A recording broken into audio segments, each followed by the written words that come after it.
c'est bon. On peut commencer, c'est parfait. Alors, bien-aimé, rebonjour. Alors, une fois de plus, c'est un plaisir, c'est un honneur de pouvoir partager ensemble la parole de Dieu. Vous savez, la parole de Dieu est puissante. La parole de Dieu est un remède, c'est une lumière. La seule chose qui est au-dessus de Dieu, c'est sa parole. Parce que la Bible dit en fait qu'il a mis sa parole au-dessus de lui.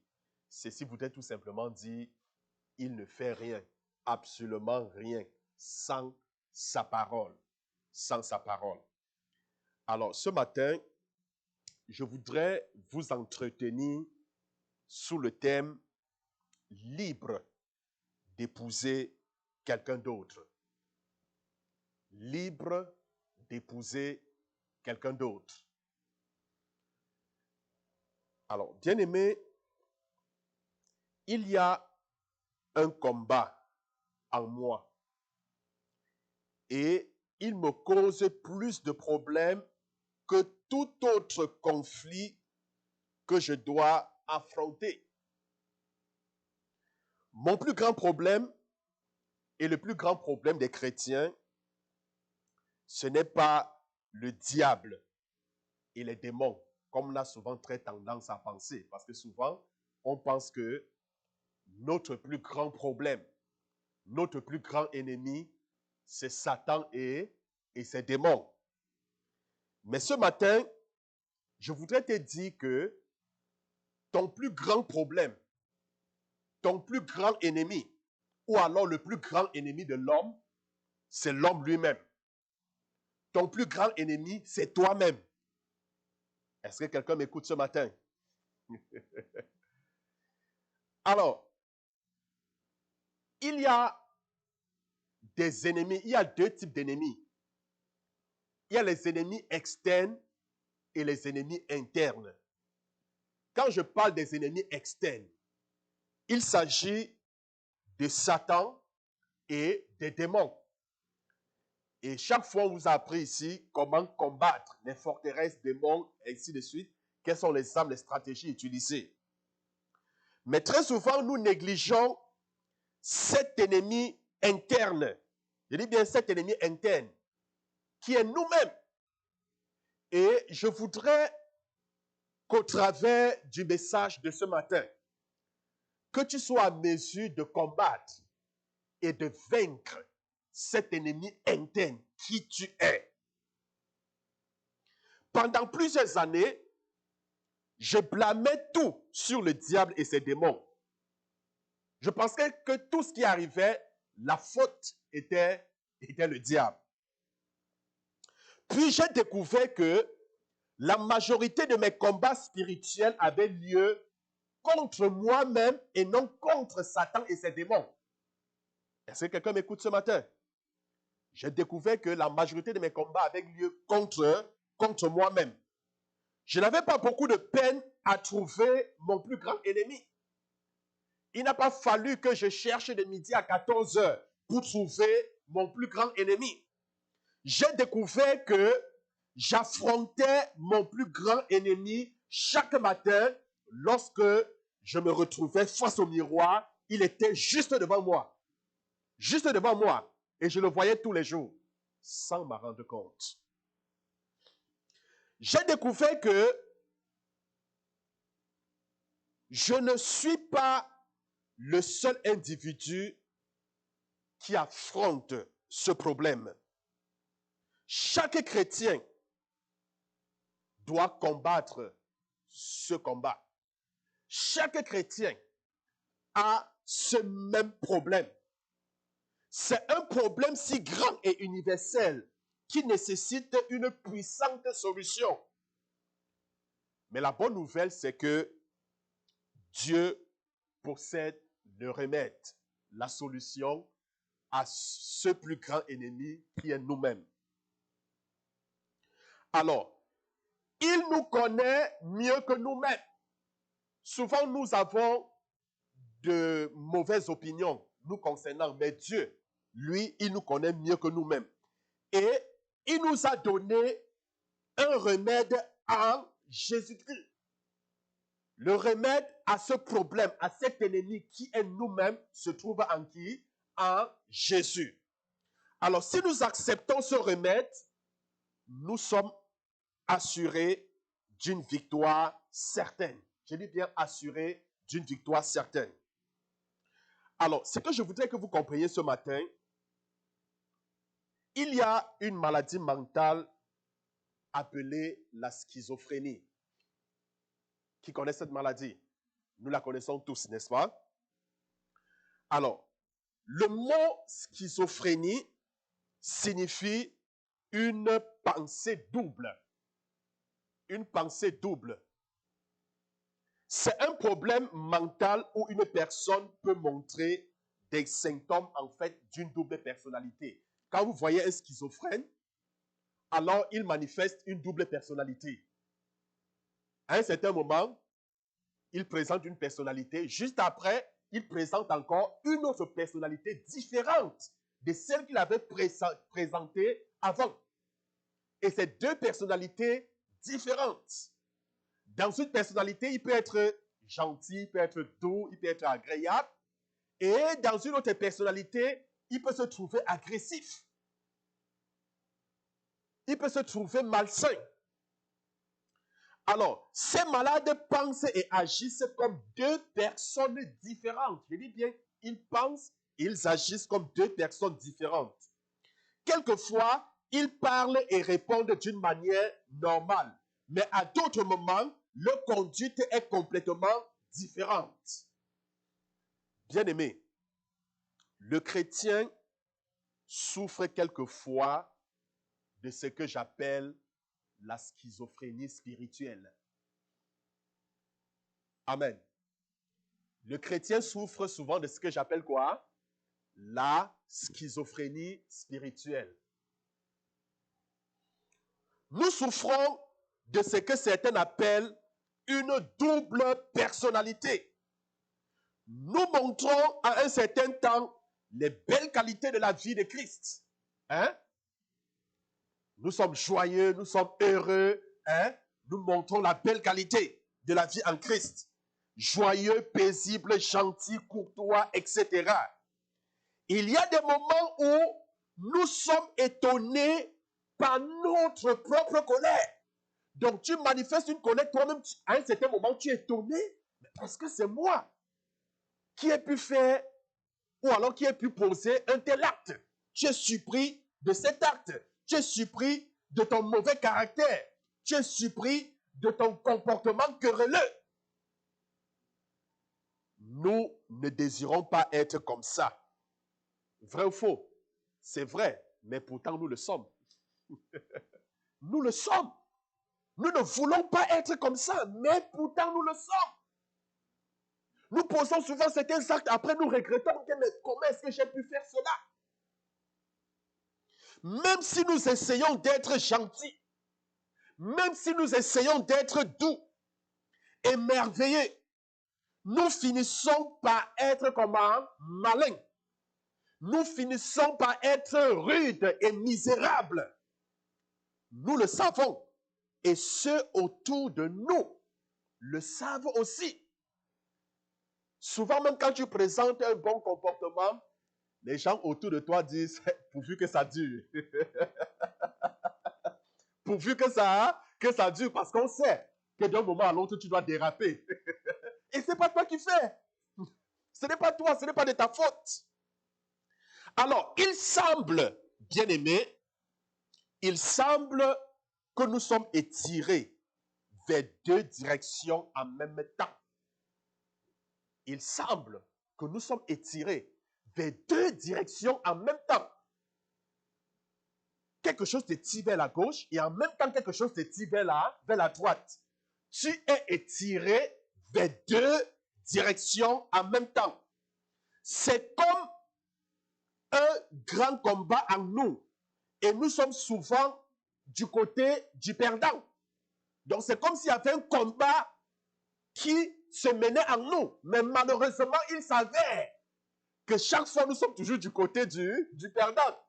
On a toujours tendance à faire ce qui n'est pas bien que de faire ce qui est bien.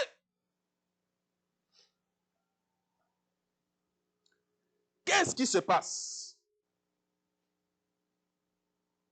Demande à quelqu'un, qu'est-ce qui se passe? C'est une question que nous nous demandons souvent. Est-ce que j'ai une double personnalité? Qu'est-ce qui se passe? Souvent même, il nous arrive à commettre des actes terribles, des actes terribles, des actes que nous ne pouvons plus réparer. Et après, on se pose la question, mais qu'est-ce qui m'est arrivé? Qu'est-ce que j'ai pu faire ainsi?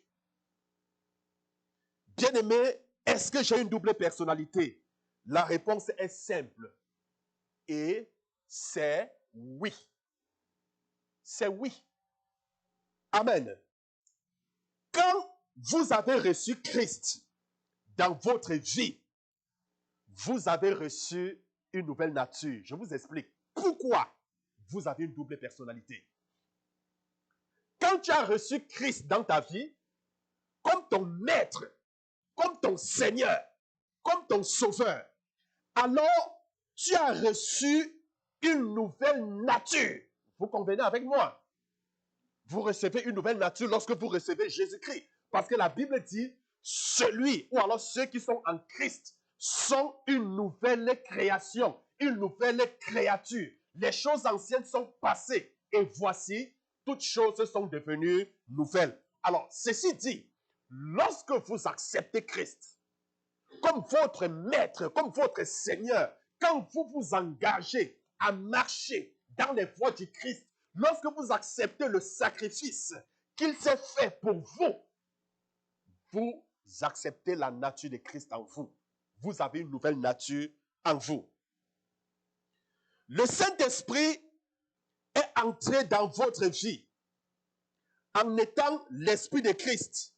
Il a établi sa résidence dans votre cœur. Et la Bible appelle cette nouvelle nature l'homme nouveau. L'homme nouveau, c'est celui-là qui a accepté Jésus. Il a le Saint-Esprit en lui. C'est l'homme nouveau. Votre vieille nature, celle qui n'est pas de Christ, est appelée le vieil homme. Parce que n'oubliez pas, avant de rencontrer Jésus, tu avais une vieille nature. Hein? Tu avais ta nature à toi. Tu avais une nature à toi. Est-ce que nous sommes corrects? Alors, c'est cette nature que la Bible appelle quoi? Le vieil homme. Quelquefois, cette vieille nature est encore appelée la chair. La vieille nature est encore appelée quoi? La chair. Et c'est ça notre plus pire ennemi. Le plus pire ennemi de l'homme. C'est ça. C'est ça, c'est la chair. Donc, cette vieille nature est encore appelée la chair, ou alors l'homme charnel. Alors, la vieille nature adamique, ou alors simplement le moi, c'est la même nature qu'Adam, le premier homme, avait après son péché, lorsqu'il avait mangé, lorsqu'il était séparé du jardin. D'accord? C'est cette nature qu'il avait. Alors, rapidement, lorsque je parle de la vieille nature, ou alors la nature adamique, d'accord? La nature adamique, c'est ce qu'on appelle le vieil homme, qui est contrôlé par la chair. C'est la chair, si vous voulez. D'accord? Alors, c'est la vieille vie égoïste.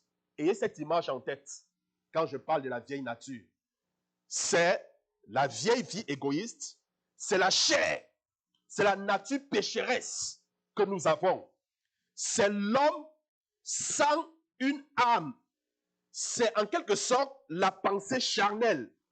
Les sens et la raison sont hors de l'esprit de Dieu. C'est tout ça, le vieil homme. Et la nouvelle nature en Christ, je voudrais que vous ayez cette image parce que ça va nous aider. Alors, le nouvel homme en Christ, c'est l'homme nouveau. C'est la nouvelle vie en Christ. Il a un esprit spirituel. Il est spirituel. c'est la nature juste ou droite. La pensée spirituelle, les sens et la raison sont contrôlés par l'esprit.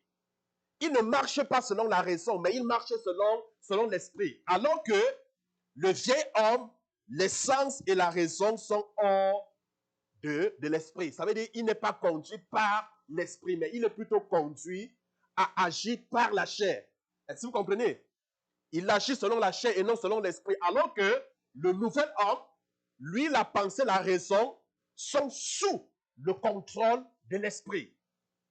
Est-ce que c'est clair? Bon, maintenant, je voudrais vous faire comprendre qu'il y a un conflit à l'intérieur du croyant. Il y a un conflit perpétuel, un conflit de tous les jours.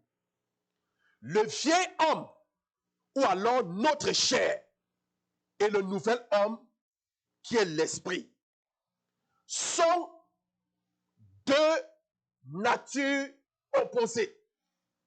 Je dis bien, c'est deux natures complètement opposées. Le vieil homme et le nouvel homme. Ils ont des désirs bien différents. Est-ce que vous comprenez? Parce que ce que la nouvelle nature veut, l'ancienne nature, le vieil homme ne veut pas. Ce que le vieil homme désire, le nouvel homme ne désire pas. Quels sont les désirs du vieil homme de la chair? C'est quoi? Les convoitises, les envies, le meurtre, la cupidité. Est-ce que vous comprenez? Tout ça sont les désirs de la chair. Or, maintenant, la nouvelle nature, ce ne sont pas ces désirs. La nouvelle nature repousse ces choses. Est-ce que vous comprenez? Donc, c'est un combat qui se livre tous les jours à l'intérieur du croyant. Ce qui est malheureux, elles vivent dans la même maison. C'est comme deux personnes qui vivent dans la même maison, mais leurs désirs sont différents. Ils sont là en toi, mais avec des désirs différents. Le vieil homme est axé sur lui-même. Le vieil homme est axé sur quoi? Sur lui-même. Des pensées égoïstes, tout pour lui, ainsi de suite. Tandis que l'homme nouveau est axé sur Christ. Pendant que le vieil homme est axé sur lui, c'est-à-dire le vieil homme cherche à satisfaire ses désirs, les désirs de la chair. Alors que le nouvel homme cherche à satisfaire les désirs de l'esprit. Parce qu'il est axé sur Jésus. Ces deux natures sont en conflit et elles se combattent tout le temps et tous les jours. C'est la cause, bien aimé, de nos problèmes. Et c'est ça la cause de nos problèmes. Dieu avait prévu le combat qui aurait lieu dans notre vie après que nous avons accepté son Fils comme notre Sauveur et Seigneur. Alors, il a pourvu à un puissant remède pour notre problème. Ce n'est pas un problème qui n'a pas de solution, mais c'est un problème qui a une solution. Alors, la réponse est établie sur la vérité et la mort de son Fils. Si tu comprends la vérité qui réside dans la mort et la résurrection de Jésus-Christ, alors tu trouveras la solution à ce problème. Elle comporte en fait une vérité qui, quand elle est comprise et mise en pratique, nous accordera la victoire sur notre ennemi qui est en nous-mêmes. Donc, il est important non, de comprendre la vérité qui se trouve dans la mort et la résurrection de Jésus. Si cette vérité est comprise et si elle est mise en pratique, alors nous aurons la victoire sur le vieil homme. Rapidement, bien-aimés, je voudrais qu'on parle de la victoire. La victoire. L'apôtre Paul cherche à expliquer la fondation d'une vie victorieuse quand vous lisez ses épîtres. Il essaie d'expliquer les fondations d'une vie victorieuse. En fait, l'apôtre Paul la compare à la relation du mariage. Il compare une vie victorieuse à une relation de mariage. Je vous explique. Il la compare à la relation de mariage. Voici l'idée par ses propres paroles. D'accord? N'oubliez pas le thème, c'est quoi? Libre d'épouser quelqu'un d'autre. Amen. Alors, quand nous prenons nos Bibles, dans Romains au chapitre 7, le verset 1 au verset 4. Romains chapitre 7, verset 1 au verset 4. Je fais la lecture. Ignorez-vous, frères, car je parle à des gens qui connaissent la loi. Écoutez très bien. Que la loi exerce son pouvoir sur l'homme seulement aussi longtemps qu'il vit. Je pense que c'est assez compréhensible. Il nous fait comprendre que la loi, en fait, exerce son pouvoir sur un homme lorsque l'homme est en vie. Mais si vous mourrez, la loi n'a plus de pouvoir sur vous. C'est clair. Ainsi, une femme mariée doit demeurer mariée à son mari tant qu'il est vivant. Mais si son mari meurt, elle est dégagée de la loi du mariage. Si elle devient la femme d'un autre homme alors que son mari est encore vivant, elle sera appelée adultère. Mais si le mari meurt, elle est affranchie de la loi, de sorte qu'elle n'est point adultère en devenant la femme d'un autre. Si elle épouse un autre homme après la mort de son mari, elle n'est pas coupable d'adultère. Alors, suivons la suite. De même, mes frères, suivez très bien, de même, mes frères, vous aussi, vous avez été, par le corps de Christ, mis à mort en ce qui concerne la loi. Vous pouvez maintenant être mariés à un autre.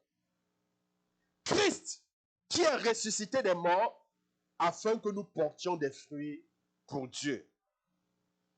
Alors, bien-aimés, comme je vous disais, l'apôtre Paul cherche à expliquer la fondation d'une vie victorieuse et il la compare à la relation du mariage. Alors, il nous fait part dans ses paroles d'une femme qui a épousé un mari, qui est marié. Alors, selon la loi, elle est liée à ce mari. Elle ne peut pas se séparer de ce mari et aller épouser un autre. Parce que si elle le fait, elle est considérée comme adultère. Mais si le mari meurt, elle est libre d'aller épouser quelqu'un d'autre. Alors, lorsqu'on parle du premier mari, on va faire des parallèles. Notre premier mari, dans l'exemple de Paul que je viens de vous donner, la personne qui n'est pas convertie est comme une femme mariée à un mari cruel. Est-ce que vous comprenez?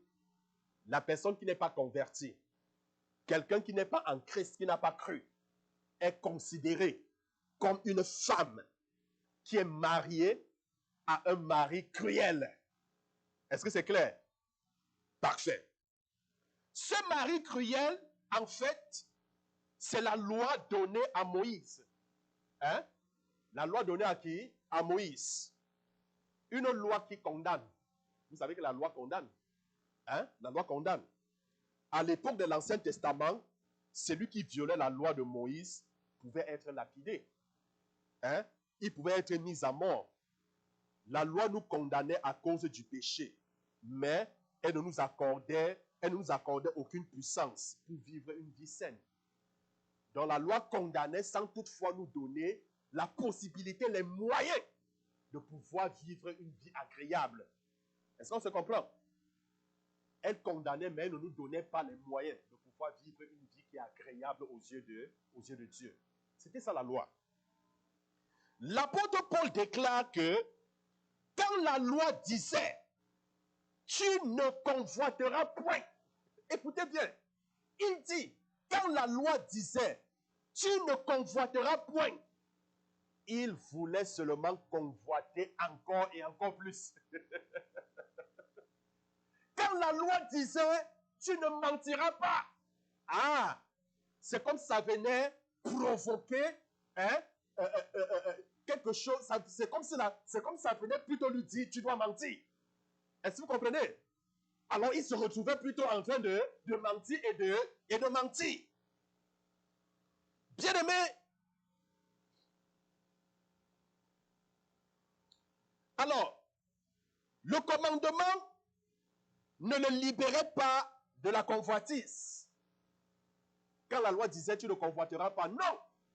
Ce commandement ne le libérait pas de la convoitise. Mais au contraire, ce commandement le portait à convoiter davantage. Parce que le commandement, tu ne convoiteras pas, ne te donne pas les moyens, la puissance pour ne pas convoiter. Est-ce que vous comprenez? Ça ne te donne pas les moyens de ne pas convoiter. Mais au contraire, ça te pousse plutôt à aller convoiter. Bien-aimé, avez-vous jamais vu une enseigne qui dit peinture fraîche? Peinture quoi? Fraîche. Ne touchez pas. Qu'est-ce que ça provoque en vous? C'est-à-dire quand vous voyez une enseigne, on écrit peinture fraîche. Ne touchez pas. Ah! Même si tu ne voulais pas toucher en ce moment, tu vas vouloir toucher. Pour savoir effectivement si la peinture est fraîche. Est-ce que vous comprenez? Donc, que font la majorité des gens quand ils voient cette enseigne? Mais vous avez raison. Ils prennent le doigt et touchent la peinture pour vérifier si c'est vraiment de la peinture fraîche. Le commandement, tu ne toucheras pas, produit plutôt une réaction inverse à ce qu'il ordonne. Est-ce que vous comprenez? Ça provoque une réaction inverse à ce qu'il ordonne. Telle, bien-aimé, est notre vieille nature. Telle est la vieille nature. La vieille nature, quand tu diras tu ne mens pas, sans ce manque, elle cherchera à mentir. Est-ce que vous comprenez? Ça provoque quoi? Une réaction inverse. Alors, elle veut toujours faire ce qu'on nous ordonne de ne pas faire. La chair veut toujours nous amener à faire ce qu'il ne faut pas faire. C'est ça la chair. La loi ne fait que renforcer et amplifier cette tendance. Donc la loi qui était donnée ne faisait que renforcer et amplifier cette tendance. Donc la loi ne pouvait pas sauver l'homme. C'est pour cela que Jésus a aboli la loi. La loi comptait condamner les hommes. La loi ne donnait pas les moyens aux hommes de pouvoir vaincre leur ennemi, vaincre la chair, vaincre le péché. Ce n'était pas possible. Est-ce qu'on se comprend? Alors, notre mariage à la loi, quand je parle de la loi, je parle des commandements. Hein? Alors, notre mariage à la loi, qui a accentué notre nature pécheresse, doit être modifié si nous désirons être des chrétiens victorieux. Autrement, nous violerons les commandements de Dieu. Parlons de notre nouveau mari. C'est clair avec l'ancien mari. Amen. Alors, le nouveau mari, Paul explique dans les versets que je vous ai donnés précédemment, la manière dont la femme peut être libérée du mariage à son mari, c'est-à-dire la loi. Elle est libre si et seulement si le mari meurt. Elle est libre si le mari meurt. C'est seulement alors que la femme est libérée de ce mariage. Donc, notre premier mari est une image ou alors une métaphore de notre vieil homme. Quand je parle de notre premier mariage, regardez l'image ou alors une métaphore du vieil homme. La nature pécheresse telle que je vous ai décrite tantôt, la chair, hein, je parle de la vie égoïste, la nature pécheresse, hein, les pensées charnelles, les sens et la raison hors de l'Esprit de Dieu, tout ce que cela entraîne. Donc, notre premier mari est une image de notre vieil homme ou de notre nature pécheresse qui est poussé à pécher par la loi. Donc la loi amène plutôt la chair à pécher davantage. Quand je parle de la loi, les commandements que Dieu a donnés à Moïse. Comment pouvons-nous être libérés de ce mari? Comment? Comment pouvons-nous être libérés de ce mari? Alors, bien aimé, Paul donne la réponse dans le 7e chapitre de sa lettre aux Romains que nous avons lu. Notre vieil homme, c'est-à-dire Marie, la Bible dit, était crucifié avec Christ. Le vieil homme était comment? Crucifié avec Christ. Est-ce que tu peux dire, le vieil homme était crucifié avec Christ? Le vieil homme était crucifié avec Christ. Notre vieil homme était cloué sur la croix avec Jésus. Et il est mort avec lui. Nous sommes alors libres de ce mari, c'est-à-dire notre vieille nature pécheresse et la loi. Nous sommes libres pour épouser quelqu'un d'autre qui est qui? Qui est Jésus. Ça veut dire, lorsque quelqu'un reconnaît le sacrifice de Jésus pour sa vie et prend la décision d'accepter Jésus, le vieil homme meurt. Amen. Parce qu'en fait, il y a plus de 2000 ans, Jésus, en mourant sur la croix, il est mort pour toi. Il est mort à ta place. Ça veut dire que tu étais en Jésus. Amen. Nous avons été crucifiés avec Jésus. Je désire vous raconter une petite histoire pour que vous puissiez mieux comprendre.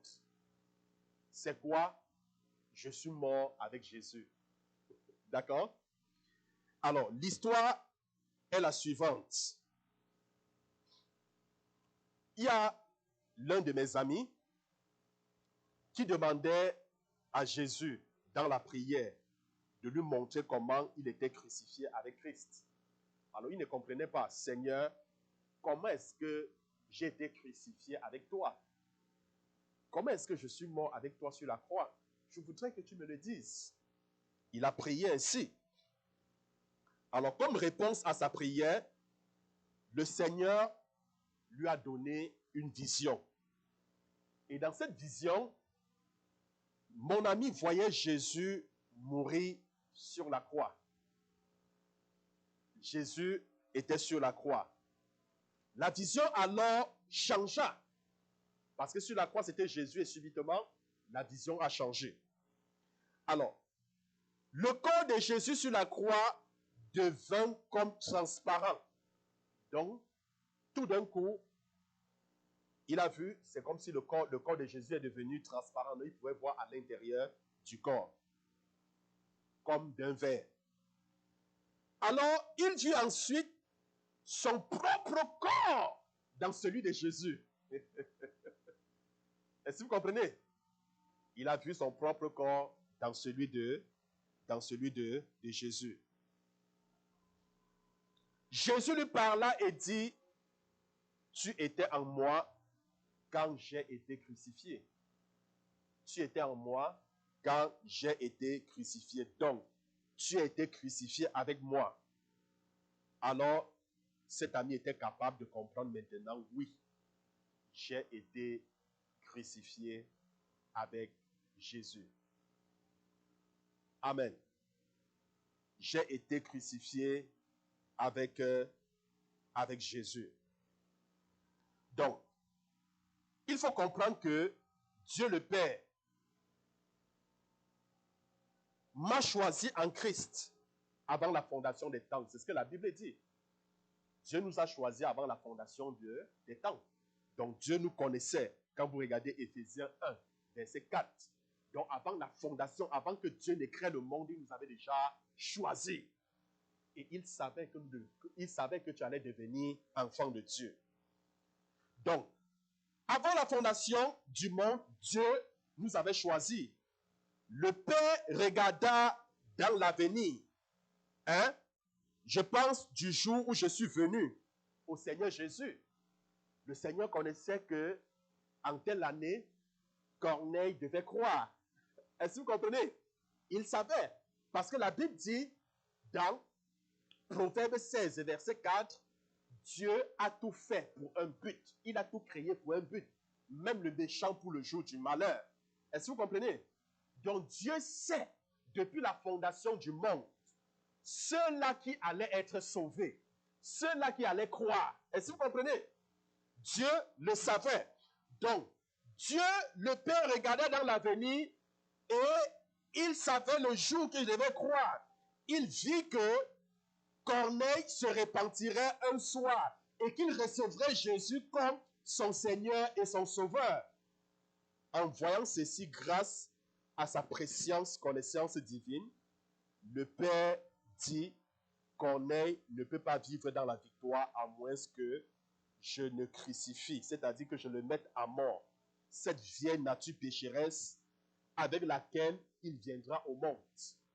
Est-ce que vous comprenez? Il a vu que, avant même, il dit bien avant la fondation du monde, il savait que j'allais naître, parce que la Bible dit, hein, dans Jérémie 1, hein, il dit, avant que je ne t'eus formé dans le ventre de ta mère, je te connaissais. Avant qu'elle t'enfante, je t'avais déjà choisi et ordonné. Donc, avant que le monde existe, avant que Dieu crée le monde, dans son plan, tu étais déjà là. Il savait que je devais croire. Et il savait que la nature pécheresse dans laquelle tu devais venir au monde ne pouvait pas te permettre de vivre une vie comment? Une vie normale, une vie victorieuse. Est-ce que vous comprenez? Il avait déjà tout planifié. Et il avait dit non, pour que tu mènes une vie victorieuse, il faudrait que tu meurs. Il faudrait que le vieil homme meure pour que tu mènes une vie victorieuse. Donc cette vieille nature pécheresse avec laquelle il viendra au monde, tu ne peux pas vivre une vie victorieuse. Alors qu'est-ce qui s'est passé? Je vous donne juste une image.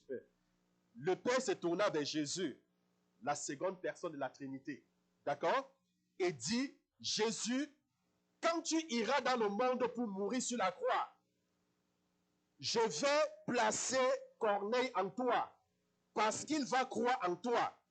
Et Jésus accepta malgré sa peine. Amen. Il accepta malgré sa peine. Alors, Jésus était peiné parce que pour pouvoir accomplir ceci, lui qui n'avait jamais connu le péché, la désobéissance et la rébellion, devait mourir comme, hein, comme Corneille et prendre la nature pécheresse de Corneille en lui-même. Il a pris sur lui nos péchés. Il a porté sur lui nos crimes. Lui qui n'a jamais connu de péché. Est-ce que vous savez, hein, je vais vous expliquer ce phénomène. Sur la croix, Jésus a dit, Père, pourquoi m'as-tu abandonné? Vous avez suivi ça? Pourquoi? Parce que tu étais en lui. Parce que j'étais en lui. Moi, ma nature pécheresse, j'étais en lui. Oh, la Bible dit que quoi? La Bible dit Dieu a horreur du péché. Donc quand Dieu regardait le Fils, c'est toi qu'il voyait. C'est moi qu'il voyait. Il voyait tous nos péchés en lui. Le vieil homme et tout. Et qu'est-ce qui s'est passé? Le Père a détourné le regard. Et Jésus a dit, Père, pourquoi m'as-tu abandonné? Pourquoi? C'était à cause de nos péchés. Nous étions en lui, en lui. Est-ce que quelqu'un me comprend bien?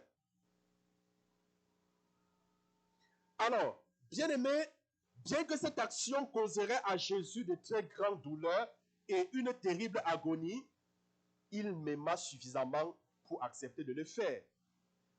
Il ne paya pas seulement le prix du châtiment de mon péché en mourant, mais il m'a aussi délivré de l'habitude du péché, de sa force et de son contrôle dans ma vie en me laissant mourir en lui. En me laissant mourir en lui. Donc nous comprenons maintenant que lorsque Jésus est mort sur la croix, nous étions en lui. La Bible dit il y a un temps pour chaque chose. Il y a un temps pour naître, il y a un temps pour mourir. Quand Dieu dit faisons l'homme à notre image et selon notre ressemblance dans Genèse, nous étions déjà dans le plan de Dieu. Est-ce que vous comprenez? Mais le temps pour nous de venir au monde n'était pas encore arrivé.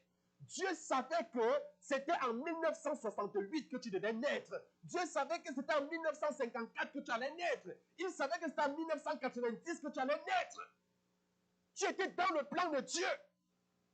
Mais le temps pour toi de paraître sur terre n'était pas encore arrivé. Et quand le temps est arrivé, le Seigneur a permis que tes parents se rencontrent. Et c'est comme ça que l'Éternel t'a formé dans le sein de ta mère.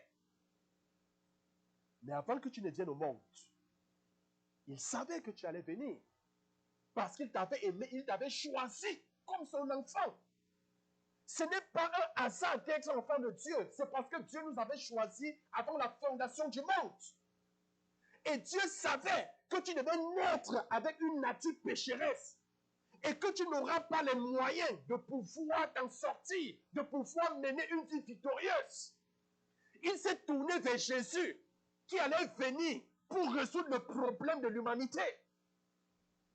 Parce que la Bible dit quoi? La Bible dit Jésus est l'agneau de Dieu qui avait été immolé avant la fondation du monde.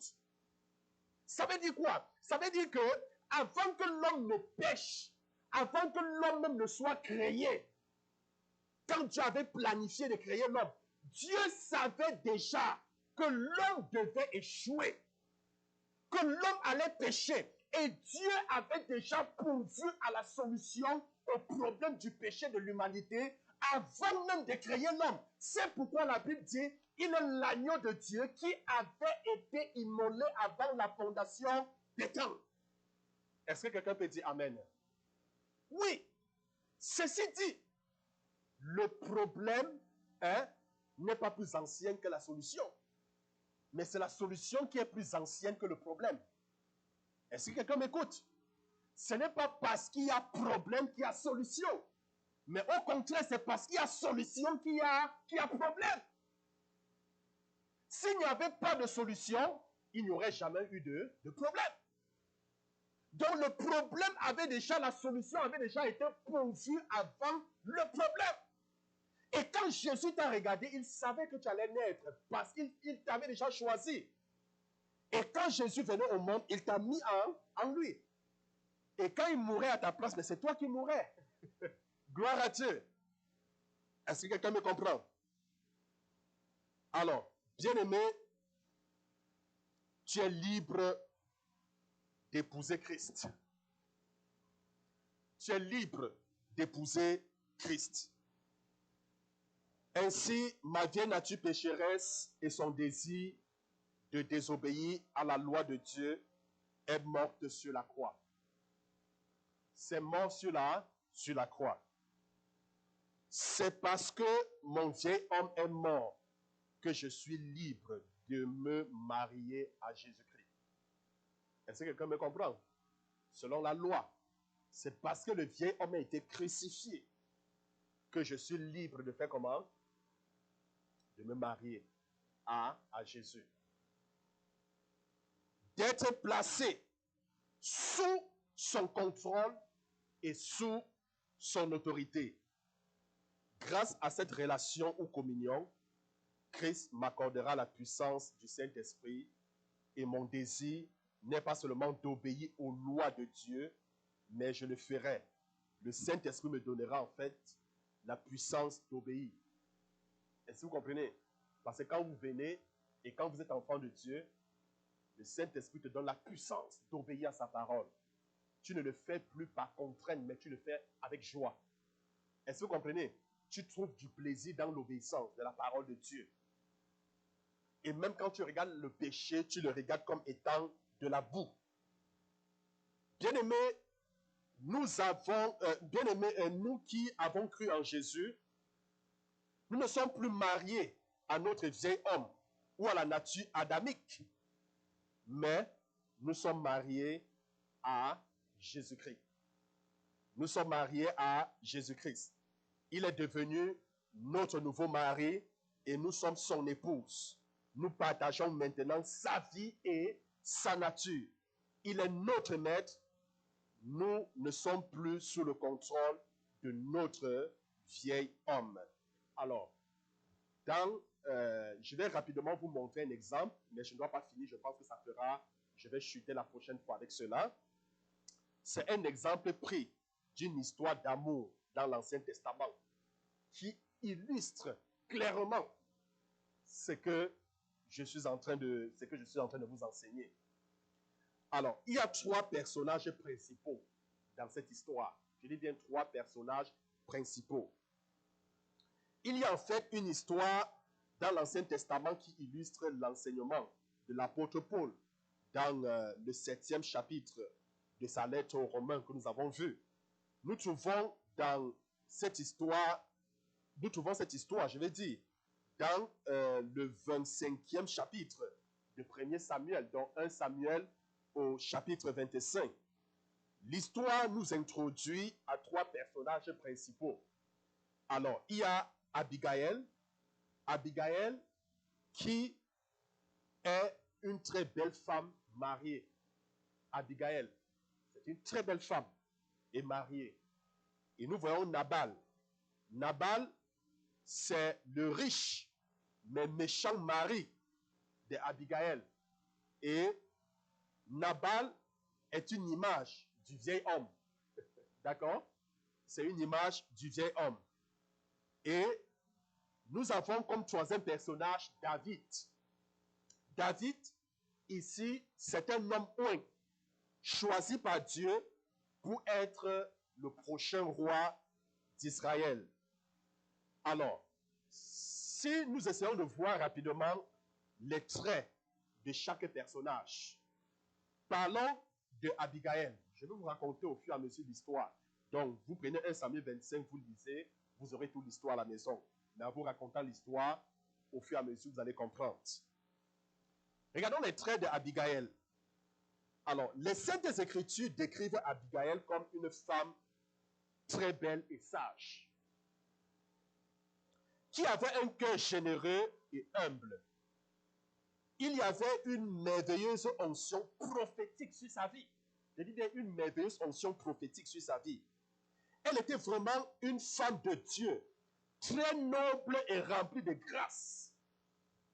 Malheureusement, que quelqu'un dise malheureusement.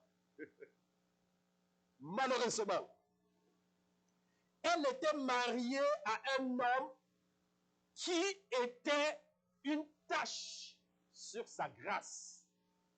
Elle était mariée à un homme qui était une tache sur sa beauté, une tache sur son caractère. Parlons rapidement de Nabal. D'accord? Alors, Nabal, ici, c'est le mari d'Abigail. C'était un homme rude, un homme méchant, sans aucune considération pour sa femme. Il était stupide, il était entêté et s'enivrait souvent en beaucoup trop de vin, en buvant beaucoup trop de vin. Donc constamment, il était ivre, il buvait du vin constamment, il était toujours ivre. Alors, ceci est une image très triste. De plus, Abigail était liée à son mari par les lois du mariage. Est-ce qu'on se comprend? Elle était liée par les lois du mariage. Jusqu'à la séparation par la mort. C'est seulement alors qu'elle serait libre d'épouser un autre homme. Ça veut dire, malgré la méchanceté de cet homme, malgré le fait qu'il était, que c'était un ivrogne, malheureusement, selon les lois du mariage, elle ne pouvait pas se séparer. Bien que l'homme était une tâche pour sa vie, pour se libérer de ce mari, il fallait que ce mari meure pour qu'elle puisse épouser quelqu'un d'autre, selon la loi. Parlons rapidement de David. David, contrairement à Nabal, David est un homme selon le cœur de Dieu. Dieu même l'a dit, David, l'homme selon mon cœur. Il avait été oint par Samuel pour devenir le prochain roi d'Israël. Il y avait un côté de la vie de David qui était paisible et sensible. Ceci nous est merveilleusement révélé dans les Psaumes.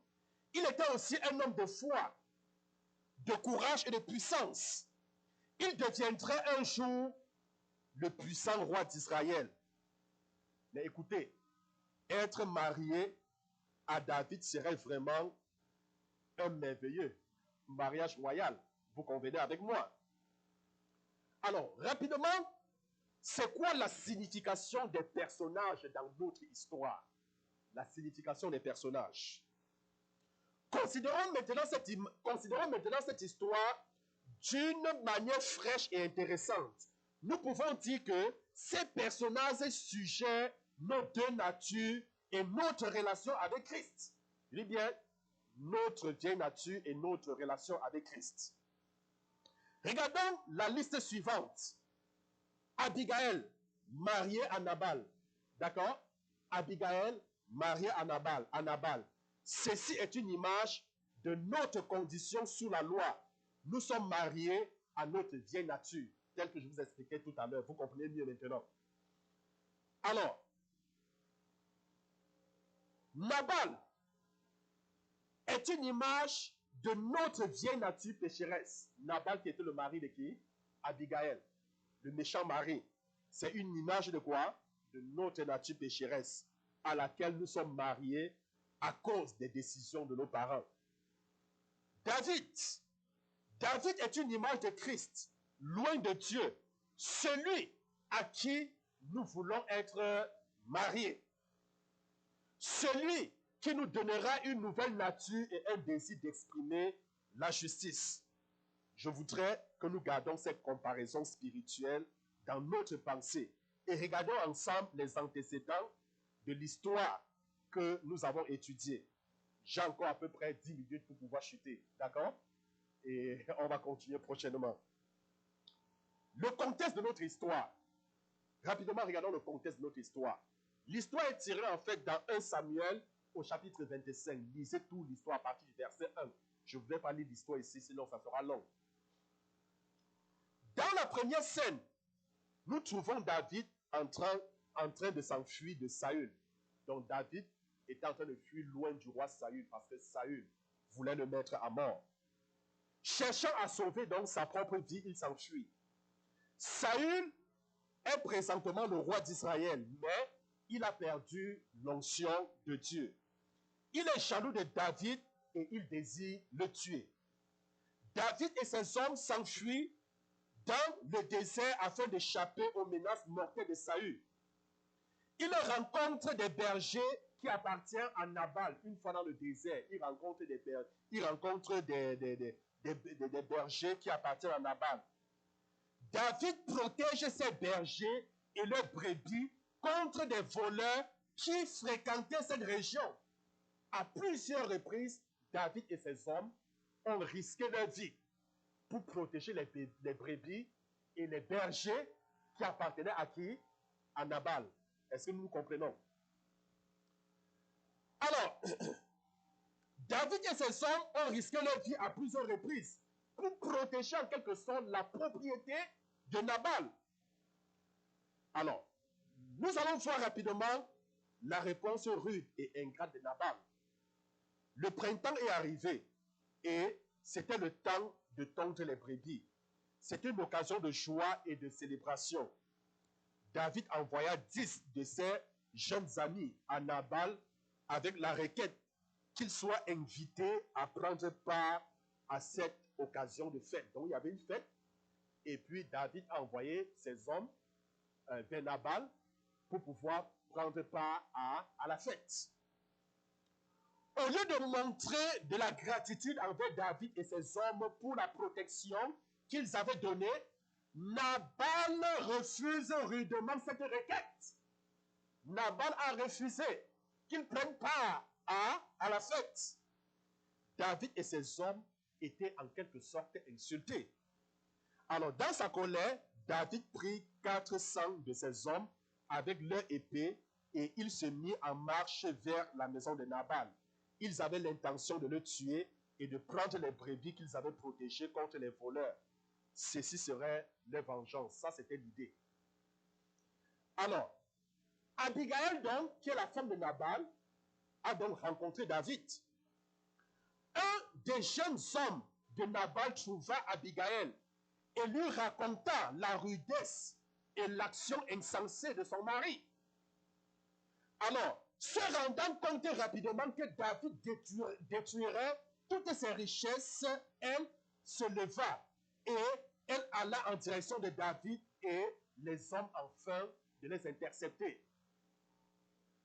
Lorsque l'un des hommes de Nabal a raconté l'un des hommes de David a raconté à Abigail ce qui s'était passé, alors Abigail a compris que David devait venir se venger. Elle s'est rapidement levée, elle allait les intercepter avant que David n'arrive avec son armée. Elle apporta avec elle plusieurs cadeaux, des pains, du vin, du grain, des raisins et des figures en guise d'offrande de paix. Elle voulait donner à David beaucoup plus qu'il en a demandé. Notre histoire continue. Amen. Donc, nous allons nous arrêter comme ça pour aujourd'hui, pour nous permettre de digérer. Donc, prochainement, nous allons poursuivre avec la deuxième partie, libre d'épouser quelqu'un d'autre. Nous allons voir ce qui s'est passé par la suite et nous allons continuer dans nos comparaisons. Gloire à Dieu. 1 Samuel au chapitre 25. Oui, donc vous lisez complètement le chapitre.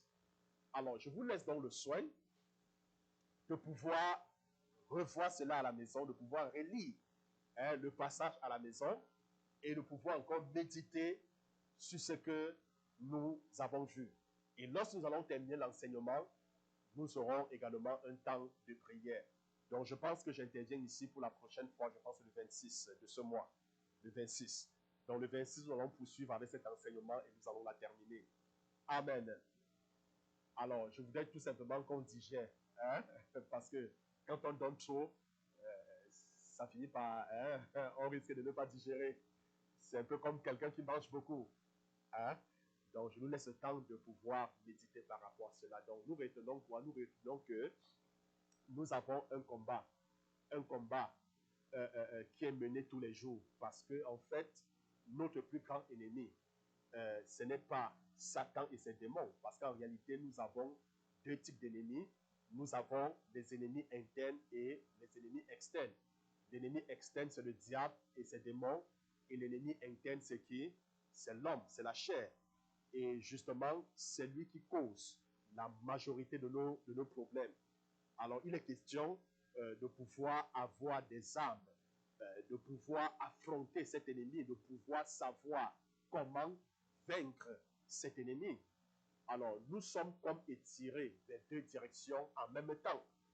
C'est comme deux personnes qui habitent la même maison, mais qui ont des désirs contraires, Parce que ce que la chair nous demande de faire, l'esprit ne voudrait pas qu'on le fasse. Et ce que l'esprit nous demande de faire, alors la chair ne voudrait pas qu'on le fasse. Donc nous nous rendons compte qu'en tant que chrétiens, c'est un combat dans lequel nous nous trouvons. Et le remède se trouve en Jésus-Christ. Parce que Jésus, en fait, a pourvu la solution. Et pour mieux comprendre, il faut comprendre donc le principe, la révélation de la mort et de la résurrection de Jésus et mettre en pratique cela si nous voulons avoir une victoire complète, une victoire totale.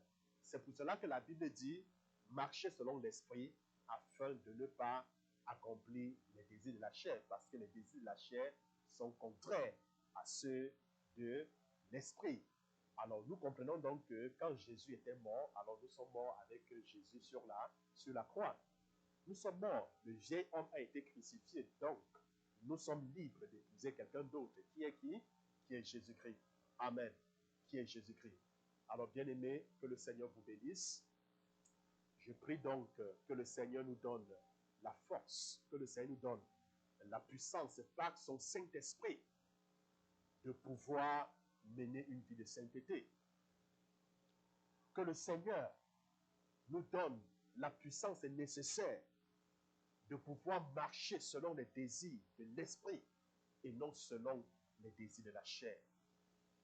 Que toutes les œuvres de la chair se taisent en toi, mais que les œuvres de l'esprit se manifestent. La Bible déclare, nous sommes morts avec Jésus sur la croix. Le vieil homme est crucifié. Il est crucifié. Il est crucifié. Bien-aimé, je prie afin que tu reçoives l'onction. L'onction nécessaire, la puissance est nécessaire. La grâce de Dieu pour pouvoir marcher selon l'Esprit. La Bible déclare, c'est ceux qui marchent selon l'Esprit de Dieu qui sont appelés les véritables enfants de Dieu. Et le Seigneur nous demande, ne marchez pas selon la chair, mais marchez selon l'Esprit. Parce que les désirs de la chair sont contraires à ceux de l'Esprit. Ah, bien-aimé, que la puissance du Saint-Esprit soit notre partage. Que l'onction du Saint-Esprit soit avec nous. Que la grâce du Seigneur nous accompagne à vivre une vie chrétienne victorieuse. Une vie chrétienne victorieuse. Qui nous accorde la victoire sur le péché. Parce que le péché était vaincu. Cette nature pécheresse a été vaincue. Que la nature divine de Jésus-Christ, cette nature que tu as reçue, se manifeste pleinement en toi. Bien-aimé, que le fruit de l'Esprit soit ta portion. Que le Saint-Esprit lui-même produise en toi la paix, l'amour, la patience, la bonté, la bénité, tous ces fruits de l'Esprit. Que ces fruits soient visibles. Que le Seigneur puisse vous bénir. Que le Seigneur bénisse vos familles. Que tout ce que vous touchez, que cela vous réussisse. Que l'Éternel nous accorde la grâce d'être des modèles en ce jour d'obscurité, dans cette génération perdue et perverse. Que le Seigneur nous donne de refléter son image, de refléter sa gloire, où que nous nous trouvons. Seigneur, voici une nouvelle semaine qui commence. Tu es l'alpha et tu es l'oméga, le commencement et la fin de toutes choses. Je voudrais ainsi te demander de bien vouloir commencer cette semaine avec nous et de pouvoir l'achever. Nous te recommandons toutes les activités de cette semaine. Ah, Seigneur, n'est-il pas écrit, recommande tes projets à l'Éternel et tu réussiras dans tout ce que tu entreprendras? Nous te recommandons nos projets pour cette semaine, nos projets pour ce mois, pour cette année. Et nous te demandons de nous donner la grâce de pouvoir les accomplir. N'est-il pas écrit, lorsque l'ennemi viendra comme un déluge pour nous engloutir, l'Esprit du Seigneur dressera un standard contre cet ennemi? Seigneur, tu es le Dieu qui veille et qui protège. Nous te demandons de veiller sur nous et de nous protéger de tout accident, de tout incident. Protège-nous de tout ce que l'ennemi a projeté contre nous. Oh mon Dieu, en ton nom, nous nous cachons et nous nous déclarons invisibles à l'œil de l'ennemi. Tout ce que l'ennemi a projeté, nous déclarons nul et sans effet au nom de Jésus. Seigneur, comme nous voulons nous séparer, que ta présence aille avec chacun de nous. Que la grâce de Dieu le Père, la communion du Fils et du Saint-Esprit soit notre partage. Au nom de Jésus-Christ, nous avons prié. Est-ce que le peuple de Dieu peut dire Amen? Que le Seigneur vous bénisse.